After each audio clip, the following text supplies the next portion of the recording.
والدین کو اپنی جنت بنا لو، ماں باپ کو اپنی جنت بنا لو، ان کی دعا لے لو۔ میرے نبی نے فرمایا کاش میری ماں زندہ ہوتی۔ ماں کا خاص طور پر منشن کیا، میری ماں کیوں کہ باپ کو تو دیکھا ہی نہیں اور ماں کو دیکھا ہے 6 سال۔ میری ماں زندہ ہوتی اور میں عشاء کی نماز کے مصلی پہ کھڑا ہوتا اور میرے گھر سے میری ماں کہتی محمد، تو میں ماں کے لیے نماز توڑ دیتا۔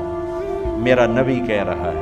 اور جب آپ حج پہ تشریف لے گئے اور ابوا کے میدان سے گزرے جہاں میرے نبی کی والدہ کا انتقال ہوا تھا، اس بات کو 57 سال گزر چکے ہیں۔ 6 برس کی عمر میں مدینہ سے نکلے 3 افراد، میرے نبی کی ماں، میرے نبی کے والد کی باندی ایمن، وہ بھی ماں ہیں، انہوں نے بھی دودھ پلایا تھا میرے نبی کو۔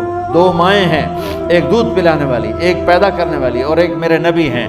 جب ابوا کے پہاڑوں میں پہنچے تو اچانک ہارٹ اٹیک سے حضرت آمنہ 25 سال کی عمر میں انتقال فرما گئیں، اور میرے نبی نے اتنا اس کا غم لیا۔ 6 سال کا بچہ، میں سن 2000 میں وہاں گیا تھا، میرے آنسوں نہیں رکنے کو آ رہے تھے کہ کہاں میرے نبی کی ماں کو اللہ نے اٹھایا، نہ کوئی آسرا، نہ کوئی سہارا، نہ کوئی رشتہ، نہ کوئی جھولی، نہ کوئی چھاؤں، ایسے تنہا یتیم کر دی۔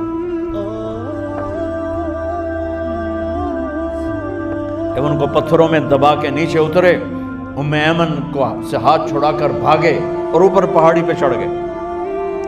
جب ایمن پیچھے گئیں تو ایمن نے کیا دیکھا کہ ابوا کے پہاڑ بھی رو رہے ہوں گے، اب ماں کی قبر کو چمٹ کے ایسے اوپر لیٹے ہوئے تھے،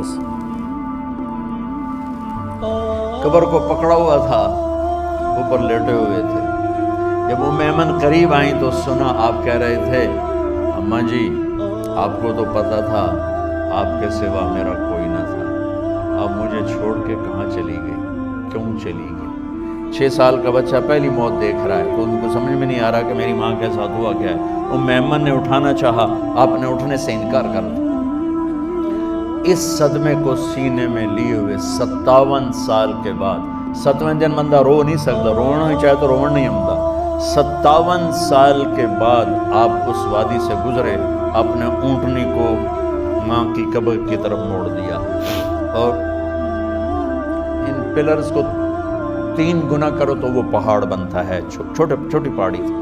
اونٹنی کو نیچے بٹھایا، اوپر پہاڑ پر گئے، اور یہ مجھے دیکھو، یوں آپ نے گھٹنے کھڑے کیے ماں کی قبر کے سرانے، اور یہ ہاتھ یہاں رکھے اور پھر سر دیا اپنے گھٹنوں میں یوں،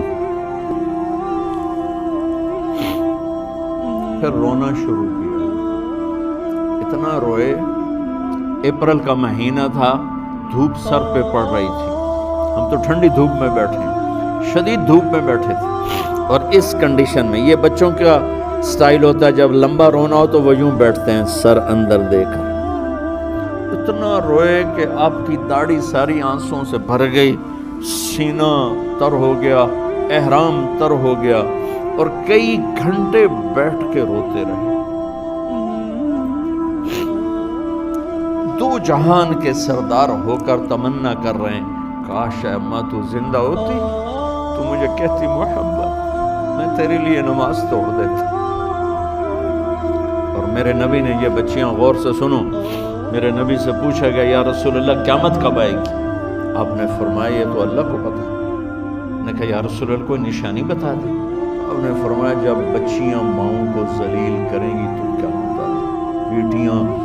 جب بیٹیاں ماؤں کے ساتھ بدتمیزی کریں گی اور ماؤں کو ذلیل کریں گی تو قیامت آ جائے گی۔